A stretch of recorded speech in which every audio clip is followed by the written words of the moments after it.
स्वागत है आप सभी का आज के इस वीडियो में। और हम लोग एक बार फिर से भौतिक विज्ञान के बहुत ही अति महत्वपूर्ण प्रश्नों की श्रृंखला के साथ आपके साथ फिर से उपस्थित हैं।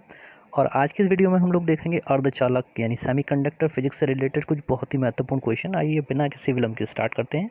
और एक बात और, ये सभी प्रकार के जो भी एग्जामिनेशन आपके फिजिक्स से रिलेटेड हैं उन सभी में महत्वपूर्ण भूमिका निभाएंगे। इसी आशय के साथ में क्वेश्चन नंबर 1 से स्टार्ट करते हैं जो आपके सामने है। एक अर्धचालक बनता है तो उसमें जो एक सेमीकंडक्टर बनता है उसके लिए ऑप्शन है कि संयोजकता बंध द्वारा बनता है, सहसंयोजक बंध द्वारा बनता है, आयनिक बॉन्ड्स के द्वारा बनता है यानी आयनिक बंध के द्वारा बनता है, या कंडक्शन बॉन्ड यानी चालकीय बंध के द्वारा बनता है। तो इसमें जो ऑप्शन है वो है आपका कोवेलेंट बॉन्ड्स के द्वारा यानी सहसंयोजक बंध के द्वारा इसमें अर्धचालक आपका बनता है। अर्धचालक क्या होते हैं? अर्धचालक चालक और कुचालकों के बीच की कड़ी हैं। ठीक है, कितने प्रकार के होते हैं? तो शुद्ध अर्धचालक होता है और अशुद्ध अर्धचालक होता है। तो आगे विस्तार से पढ़ेंगे बाद में इसमें। और क्वेश्चन नंबर 2 पर आते हैं। अर्धचालकों में विद्युत चालकता के लिए उत्तरदायी कौन होता है? तो इसमें जो अर्धचालक सेमीकंडक्टर उसमें इलेक्ट्रिक कंडक्टिविटी के लिए जो रिस्पॉन्सिबल हैं वो क्या हैं? केवल कोटर हैं यानी होल्स हैं। बी ऑप्शन में इलेक्ट्रॉन तथा कोटर दोनों हैं। केवल इलेक्ट्रॉन है, या डी ऑप्शन इसमें से कोई नहीं। तो जो सेमीकंडक्टर्स होते हैं उसमें दोनों ही काफ़ी अच्छी भूमिका निभाते हैं। इलेक्ट्रॉन और कोटर दोनों ही आपके चार्ज कैरियर्स होते हैं। और ये बात अलग है कि उसमें किसी में इलेक्ट्रॉन्स मेजॉरिटी में होते हैं और कोटर आपके माइनॉरिटी में होते हैं, या कहीं पर कोटर मेजॉरिटी में होंगे और आपके इलेक्ट्रॉन्स माइनॉरिटी में होंगे। उसी बेसिस पे एन टाइप और पी टाइप आपकी डिसाइड होती है। जैसे एन टाइप की बात करें तो उसमें जो मेजॉरिटी कैरियर्स हैं वो आपके इलेक्ट्रॉन्स होता है, और जो आपका माइनॉरिटी कैरियर्स हैं वो आपके होल्स होते हैं। वहीं पर अगर पॉजिटिव यानी पी टाइप सेमीकंडक्टर की बात की है तो उसमें माइनॉरिटी कैरियर्स आपका इलेक्ट्रॉन्स होता है और होल्स जो होते हैं आपके मेजॉरिटी कैरियर्स होते हैं। आइए क्वेश्चन नंबर 3 पर देखते हैं। परम शून्य ताप यानी एब्सोल्यूट जीरो टेम्परेचर पर सिलिकॉन का कोई क्रिस्टल निम्नलिखित में से किसकी तरह से बिहेवियर करेगा यानी किसकी तरह से व्यवहार करेगा? उसमें जो सही ऑप्शन आपके सामने है, सुचालक दे रखे हैं, कुचालक हैं, अर्धचालक हैं और अतिचालक हैं यानी परम चालक। तो उसमें जो सही ऑप्शन है वो आपका इंसुलेटर यानी कुचालक की तरह बिहेवियर करेगा परम शून्य ताप पर। तो यहाँ पर जो सही ऑप्शन है वो आपका ऑप्शन है बी, आपका सही आंसर होगा यानी ऑप्शन बी कुचालक। 4 पे देखते हैं। शुद्ध जर्मेनियम में त्रिसंयोजिक अपद्रव्य मिलाने पर प्राप्त हुआ है अर्धचालक एक्सट्रिनिक सेमीकंडक्टर में विद्युत चालक के लिए अधिकांश उत्तरदायी कौन होता है? तो जब हम शुद्ध जर्मेनियम में ट्राइवेलेंट इम्प्योरिटी मिक्स करते हैं तो जो एक्सट्रिनिक सेमीकंडक्टर हुए उसमें अधिकांश उत्तरदायी कौन सा होगा? पॉजिट्रॉन होंगे, कोटर होंगे, इलेक्ट्रॉन होंगे या प्रोटॉन होंगे? तो जो सही ऑप्शन है वो आपका है कोटर। तो उसमें कोटर पर आप टिक लगाएंगे। 5 पे आते हैं। शुद्ध जर्मेनियम, और अगर इसको क्वेश्चन नंबर 4 को एक्सप्लेन करें तो सीधी सी बात है कि जो आपका शुद्ध जर्मेनियम की 4 वैलेंसी हैं उसके साथ में ट्राइवेलेंट की केवल 3 वैलेंसी बनती हैं और एक एम्प्टी रह जाती है। एम्प्टी वाले को भरने के लिए उसके पास से एक कोटर आता है और वो उसको फिल करता है, जबकि उसके स्थान पर फिर आपका एक कैविटी रह जाती है। तो यही कैविटी आगे जाती है, इसको हम कोटर कहते हैं। उस पर पॉजिटिव चार्ज माना जाता है क्योंकि इलेक्ट्रॉन वहाँ से शिफ्ट होता है तो वहाँ पर कैसा स्थान रह जाएगा? धनात्मक आवेश या पॉजिटिव चार्ज रह जाएगा। बात करते हैं क्वेश्चन नंबर 4 पर। 4 हो चुका है, 5 पर आते हैं। शुद्ध जर्मेनियम पंच संयोजी अगर 5 वैलेंट उसमें अगर आप इम्प्योरिटी मिक्स कर रहे हैं तो जो सेमीकंडक्टर बनेगा उसमें फिर आपका क्या रिस्पॉन्सिबल होगा? उसमें रिस्पॉन्सिबल होगा आपका इलेक्ट्रॉन। तो जैसे ऊपर देखा था ट्राइवेलेंट मिलाएंगे तो कोटर पे लगाइएगा, और अगर पंच संयोजी देख रहे हैं तो आपका इलेक्ट्रॉन रिस्पॉन्सिबल होगा। तो 5 का सी ऑप्शन आपका ठीक है। 6 पे आते हैं। पी टाइप अर्धचालक बनाने के लिए शुद्ध जर्मेनियम में मिलाया जाने वाला अपद्रव्य क्या है? ठीक है, तो जिसमें जो आपका ऑप्शन है फास्फोरस है, एंटीमनी है या एल्युमिनियम है। तो पी टाइप आपको अगर बनाना है वही कि कोटर आपको चाहिए तो त्रिसंयोजी बनाइए, एल्युमिनियम का यूज़ कीजिए, ट्राइवेलेंट होगा। तो यहाँ पर सही ऑप्शन है आपका 6 का सी एल्युमिनियम। क्वेश्चन नंबर 7 पर आते हैं। एन टाइप अर्धचालक बनाने के लिए शुद्ध जर्मेनियम में मिलाया जाने वाला अपद्रव्य कौन सा है? तो उसमें जो ऑप्शन दे रखे हैं बोरोन है, एल्युमिनियम ऊपर देखा ही था हमने, इंडियम है, सी और डी में एंटीमनी है। तो 7 का इसमें सही ऑप्शन होगा एंटीमनी, डी ऑप्शन आप सही करेंगे। नेक्स्ट क्वेश्चन नंबर 8 है। किसी एन प्रकार के अर्धचालक में आवेशवाहक क्या होते हैं? तो अर्धचालक आवेशवाहक कई बार ये क्वेश्चन पूछा गया है, अधिकतर कन्फ्यूजन के लिए रहता है। तो यही चीज़ है कि दोनों ही रिस्पॉन्सिबल होते हैं सेमीकंडक्टर, चाहे एन टाइप हो या पी टाइप हो। जैसे मैंने बताया उसमें संख्या में कौन अधिक है इट इज़ इम्पॉर्टेंट, उसी से उसका बिहेवियर डिसाइड होता है। तो एन से आप समझ लीजिए नेगेटिव है। नेगेटिव्स का मतलब उसमें इलेक्ट्रॉन आपके अधिक संख्या में होंगे और अल्प संख्या में होंगे आपके होल्स यानी कोटर। तो उसमें जो सही ऑप्शन है वो है आपका डी, दोनों से होगा, और अधिक संख्या में आपके इलेक्ट्रॉन होंगे और अल्प संख्या में होंगे कोटर। क्वेश्चन नंबर 9 पर आते हैं। किसी पी प्रकार का अर्धचालक में आवेशवाहक सेम वही है, तो दोनों ही होंगे, और अल्प संख्या में इसमें आपके इलेक्ट्रॉन होंगे और अधिक संख्या में आपके होंगे कोटर। तो पी से ध्यान रखिए पॉजिटिव ज़्यादा होगा, पॉजिटिव किस पर होता है? कोटर पर, और अल्प संख्या में होंगे आपके इलेक्ट्रॉन। तो 9 इस तरह कंप्लीट हुआ। 10 पर आते हैं। क्वेश्चन नंबर 10 है। एन टाइप अर्धचालक विद्युत रूप से कैसा होता है? तो विद्युत रूप से कैसा होता है, मतलब इलेक्ट्रिकली पॉजिटिवली चार्ज होता है, बी पे देखें तो न्यूट्रल यानी उदासीन होता है, सी पर देखें नेगेटिव चार्ज होता है यानी ऋणात्मक आवेशित होता है, या डी इनमें से कोई नहीं। तो क्योंकि एन टाइप है तो मैंने जैसे बताया नेगेटिव से ध्यान रखिए, एन फॉर नेगेटिव तो कैसा होता है, ऋणात्मक आवेशित होता है। पी टाइप अर्धचालक विद्युत रूप से कैसा होता है, पी फॉर पॉजिटिव होता है। ऑप्शन में देख लीजिए, धनात्मक आवेशित है, उदासीन है, ऋणात्मक आवेशित होता है, या इनमें से कोई नहीं, तो उस पर कैसा होगा, पी फॉर पॉजिटिव धनात्मक आवेशित होगा। 12 पे देखें, पी टाइप अर्धचालक का उदाहरण क्या है? तो पी टाइप सेमीकंडक्टर का उदाहरण शुद्ध जर्मेनियम, शुद्ध सिलिकॉन, आर्सेनिक मिला हुआ जर्मेनियम, या डी बोरोन मिला हुआ जर्मेनियम। तो जिसमें सही ऑप्शन है 12 का, ये है आपका डी बोरोन मिला हुआ जर्मेनियम।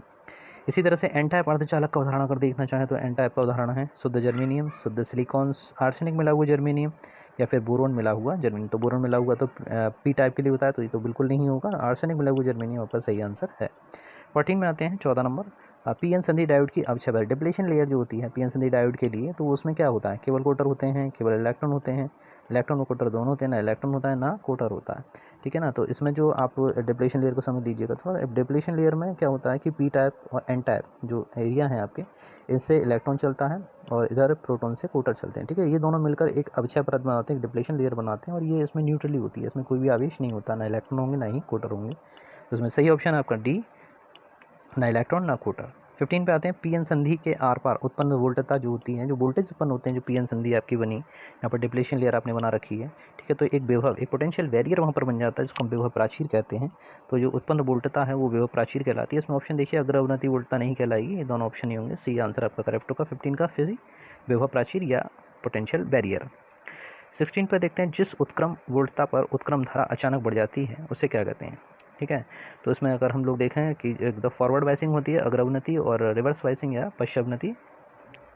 तो इसमें उत्क्रम वोल्टता की बात कर रहे हैं, यानी रिवर्स की जब बात कर रहे हैं, तो उसमें धारा का मान अचानक जो बढ़ता है उस कंडीशन को क्या कहते हैं, तो उत्क्रम वोल्टता यानी रिवर्स वोल्टेज, अग्र वोल्टता फॉरवर्ड वोल्टेज, भंजक वोल्टता यानी वोल्टेज ब्रेक डाउन, ठीक है। और डी इनमें से कोई नहीं, नन ऑफ दीज में कुछ नहीं है, यानी 16 का जो सही ऑप्शन है आपका सी है, भंजक वोल्टता कहलाती है, या इसको हम कहें तो ब्रेक डाउन वोल्टेज आपका, जिस पर धारा का मान अचानक बहुत बढ़ जाता है। अगर ग्राफ के माध्यम से समझें तो इसमें फॉरवर्ड वाइसिंग में करंट जो है वो धीरे धीरे बढ़ती है, और इसमें जब पश्च अवनति की बात करें तो धारा का मान सूक्ष्म से यानी माइक्रो एम्पियर में कुछ यहाँ पर आता है, और उसके बाद धारा का मान अचानक बहुत तेज़ी से बढ़ता है। तो यहाँ पर इस वाली कंडीशन को ये आपसे पूछ रहे हैं कि ये वाली कंडीशन किसके लिए, तो ये कंडीशन आपकी ब्रेकडाउन वोल्टेज या भंजक वोल्टता कहलाती है। 17 पे देखें, ट्रांजिस्टर की रचना में प्रयुक्त सर्वाधिक सामान्य पदार्थ कौन सा होता है? तो ट्रांजिस्टर का जो कंस्ट्रक्शन है वो with the help of copper यानी तांबे से बनता है, सिलिकॉन से बनता है, एबोनाइट से बनता है, या चांदी से बनता है। तो 17 में जिसकी हम बात कर रहे हैं तो सेमीकंडक्टर बनता है, और सेमीकंडक्टर पदार्थ है वो आपका है सिलिकॉन। तो 17 का जो सही ऑप्शन है वो आपका ऑप्शन बी इज़ करेक्ट है, सिलिकॉन से बनते हैं। 18 पे आइए, एनपीएन ट्रांजिस्टर पीएनपी ट्रांजिस्टर की तुलना में श्रेष्ठ क्यों होते हैं? क्या ये सस्ते होते हैं, यानी चीप होते हैं, ऊर्जा का हाश कम होता है, इनमें सहन शक्ति अधिक होती है, या डी इनमें बहुसंख्यक आवेशवाहक इलेक्ट्रॉन की गतिशीलता पीएनपी के बहुसंख्यक आवेशवाहक प्रोटॉन की तुलना में अधिक होती है। तो इसमें 18 का जो ऑप्शन सही है वो आपका डी है, इनमें आवेशवाहक यानी जो मेजॉरिटी कैरियर्स होते हैं वो इलेक्ट्रॉन की गतिशीलता पीएनपी के बहुसंख्यक आवेशवाहक प्रोटॉन की तुलना में अधिक होती है। तो 18 नंबर का क्वेश्चन हमारा कंप्लीट हुआ। 19 पर आते हैं। 19 है कि किसी ट्रांजिस्टर के धारा गुणक अल्फा बीटा में जो संबंध होता है, alpha equal to delta I C upon delta V E, और beta equal to delta I C. देखिए ये वाला जो क्वेश्चन है बहुत इंपॉर्टेंट कहूँगा मैं, हर एक लहजे से आप यहाँ से इसका फॉर्मूला लर्न कर लीजिए, तैयार कर लीजिए, बीटा का यहाँ से तैयार कर लीजिए, डेफिनेटली आपको इसके ऊपर एक क्वेश्चन मिलेगा ही मिलेगा, 100% मिलेगा। आपके पीजीटी में भी आपने देखा था, काफ़ी अच्छा क्वेश्चन इससे हमको मिला था, और इस बार भी जीआईसी की अगर आप तैयारी कर रहे हैं तो उसमें भी इसको क्वेश्चन को 100% श्योर मानिए, आप डन करके आइए और अच्छा सही करिएगा। तो उसमें जो संबंध पूछ रहा है अल्फा और बीटा में, तो अल्फा इक्वल्स टू होता है beta upon 1 minus 1 plus beta, alpha equals to beta upon 1 plus beta, ठीक है। तो यहीं से आप इसमें बीटा और अल्फा में संबंध पूछिए, अगर अल्फा इक्वल्स टू रखा तो बीटा अपॉन 1 प्लस बीटा, और अगर बीटा का मान निकालना हो तो यहीं से वैल्यूज़ की आप फाइंड आउट कर सकते हैं। नेक्स्ट क्वेश्चन है, सामान्यतः अल्फा का जो मान होता है उसका मान बीटा के बराबर होता है, बीटा से अधिक होता है, या बीटा से कम परंतु 1 से अधिक, बीटा से कम परंतु 1 से भी कम। तो उसमें सही ऑप्शन है बीटा से कम होता है परंतु 1 से भी कम होता है, ठीक है। तो यहाँ पर ये वैल्यू आपका ऑप्शन सही है, वो है आपका डी ऑप्शन, बीटा से कम परंतु 1 से भी कम होता है, लेस देन होता है, 0 पॉइंट्स से स्टार्ट होगा और 1 तक जाएगा, ठीक है, 1 से भी कम होगा। और बीटा का मान 1 से लेकर 50 या 100 तक कुछ भी हो सकता है, बीटा का मान ज़्यादा होता है, अल्फा का मान कम होता है, इसको दिमाग में बना लीजिए। अगले प्रश्न पर आते हैं। नेक्स्ट क्वेश्चन आपके सामने है 500 के पर शुद्ध सिलिकॉन SI में इलेक्ट्रॉन की सांद्रता दे रखी है, एनी कोटरों की सांद्रता NH के समान है, इसका मान 1.5 × 10⁻16 मीटर क्यूब दे रखा है, यानी घन मीटर है। और इसको एडीएम द्वारा मादित करने पर डोपिंग कर रहे हैं इसमें, उससे कोटरों की सांद्रता जो हो जाती है वो 4.5 × 10⁻22 मीटर क्यूब हो जाती है, मादित यानी डोपिंग अर्धचालक क्या है। तो इसमें जो आप फार्मूले यूज़ करेंगे उस फार्मूले को आप लोग देख लीजिएगा, और ये फार्मूला आप यूज़ करेंगे Ne this is equals to आपका होता है Ni² अपॉन NH। अब केवल आपको वैल्यू प्लेस करनी है, का मतलब ये हुआ कि आपकी Ni की वैल्यू जो दे रखी है 1.5 × 10⁻16 16 का स्क्वायर कर दीजिए और डिवाइड कर दीजिए आप 4.5 × 10⁻22 से 10 की घात 22 से आप इसमें भाग लगाएंगे। ठीक है, तो यहाँ पर जो डोपिंग की वैल्यू आपके पास में आएगी वो आएगी 5 × 10⁻9 मीटर क्यूब, जो आपका ऑप्शन नंबर ए करेक्ट है पी टाइप के सेमीकंडक्टर के लिए। अगले क्वेश्चन पे आते हैं, काफ़ी अच्छा क्वेश्चन है। यदि जर्मेनियम क्रिस्टल में एंटीमनी की थोड़ी मात्रा और मिला दी जाए, ओके, तो ये किस प्रकार का बनेगा। तो यहाँ पर क्योंकि एंटीमनी कैसा है, पंचसंयोजी अपद्रव्य, ठीक है, पेंटावेलेंट है, तो उसमें जब भी पेंटावेलेंट होता है तो उसमें एन टाइप का सेमीकंडक्टर आपका बन जाएगा। तो यहाँ पर यह क्या पी प्रकार का अर्धचालक बन जाएगा, बी एंटीमनी एक ग्राही परमाणु बन जाता है, रिसीवर बनेगा। अर्धचालक में कोटरों की तुलना में इलेक्ट्रॉन ना दिखाओगे, या डी आपका इनका प्रतिरोध बढ़ जाएगा। तो क्योंकि जैसे मैंने बताया कि एंटीमनी आपका कैसा है, पेंटावेलेंट है, तो इसमें आपका अर्धचालकों में कोटरों की तुलना में इलेक्ट्रॉन कैसे होंगे, आपके अधिक होंगे। अगला क्वेश्चन आपके सामने है कि निम्नलिखित चित्रों में 21.58 में कौन डायोड अगर अवनति है या नहीं। तो सही बात यह है कि जब भी पी एन संधि डायोड होता है उसका पी क्षेत्र जो होता है वो हाई पोटेंशियल यानी उच्च विभव पर होता है, और जो एन क्षेत्र है वो लो पोटेंशियल पर होता है।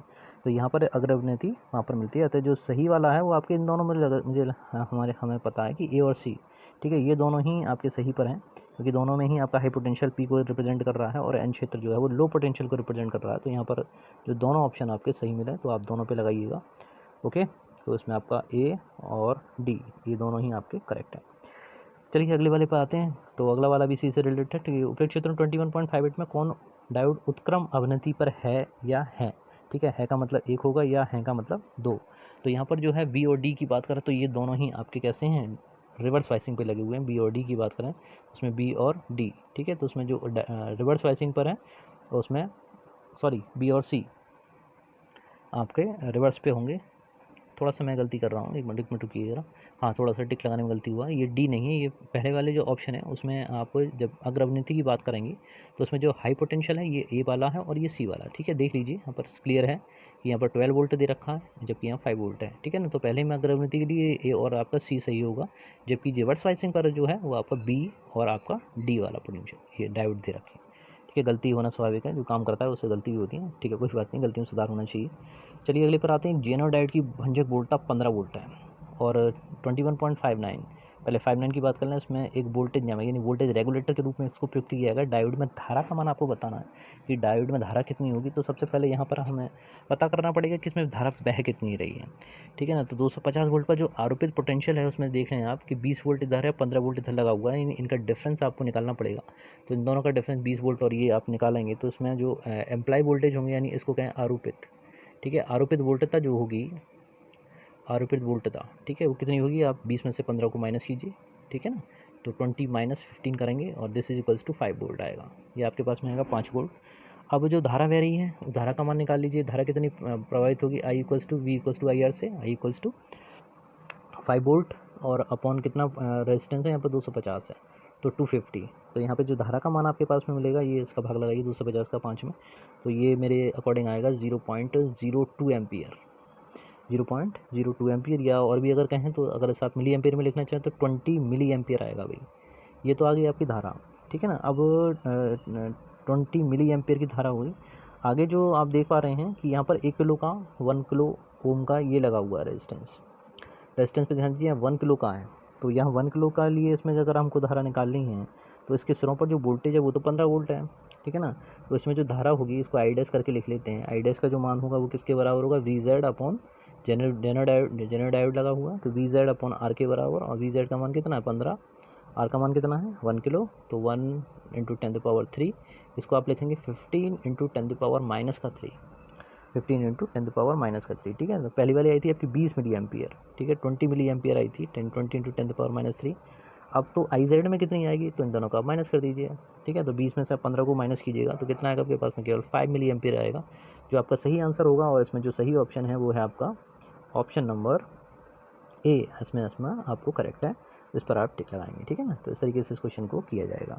अगले प्रश्न में आते हैं। प्रश्न में दिए गए चित्र में इसमें 21.60 यानी साइड वाला जो डायग्राम है, इसमें आपसे पूछा गया है कि इसमें जो एक मिनट, हाँ, इसमें दो डायोड परस्पर समांतर क्रम में जुड़े हुए हैं और विपरीत क्रम में जुड़े हैं, समांतर में विपरीत में जुड़े हुए हैं, परपथ में बहने वाली धारा का मान कितना होगा, ठीक है ना। तो उसमें ज़्यादा विचलित होने की ज़रूरत नहीं है कि सबसे पहली बात तो ये कि जो D1 है उसमें कोई धारा नहीं बहेगी। क्यों नहीं बहेगी, क्योंकि ये आपके रिवर्स वाइसिंग पे लगा हुआ है, ठीक है। D2 में कोई भी करंट का पास D1 में कोई भी करंट का पास ऑन नहीं होगा। तो अब केवल आपके पास एक रह गया, क्योंकि केवल D2 ही आपका कैसा होगा, कंडक्टिव होगा, क्योंकि यही अग्रवनति पे लगा हुआ है, यही आपकी फॉरवर्ड वाइसिंग में है।